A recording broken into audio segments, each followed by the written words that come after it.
These spinels from Namya are almost impossible to find in current market. And if you look at the prices they're going for at auction now, we're looking at 50,000 per carat and up. You were looking at the finest quality electric Namya spinel. This is neon.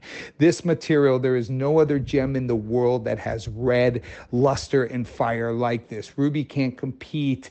Rubellite can't compete. It is just a whole nother spectrum. And it's taken 100 years for people to catch on to the Spinel situation, because Spinel is predominantly found with rubies, right? So it's found in Burma with rubies. So it's always been confused as ruby until about 100 years ago. They were able to identify the difference. So there's a lot of rubies on record, like the black crown prince, the royal jewels in the UK, for example, that's actually a Spinel, etc.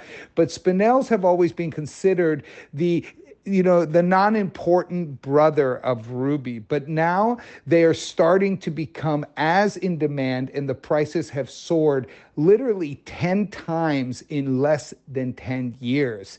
They have gone crazy. So what you've got here is a Spinel that I bought in Namya about 15 years ago. And this material was just discovered back then and 15 years ago. And the only people who were present in Burma at the time, I remember the field gemologist from the GIA, Vincent Perdue, came there. He's the one who coined phrased it the Jedi Spinel. Before it was just Namya Spinel, but he called it the Jedi Spinel because it was like, don't go to the dark side, Luke. Come to the bright side.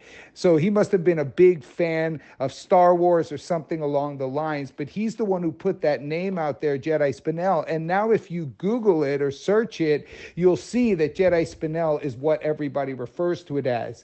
Even in the rough form, this material glows. I mean, it's like diamond-like lustrous. It's really, really unique and very, very collectible. So if you've never owned a Spinel, these are getting almost impossible to find. Like even in Namya now, for a stone like this, you're going to pay 40,000, 30, 40,000 a carat, even in the mine. And then you got to have the risk of recutting it, getting it to a place, or buying the rough and cutting it. And it might break, or it might not be perfectly clean, etc.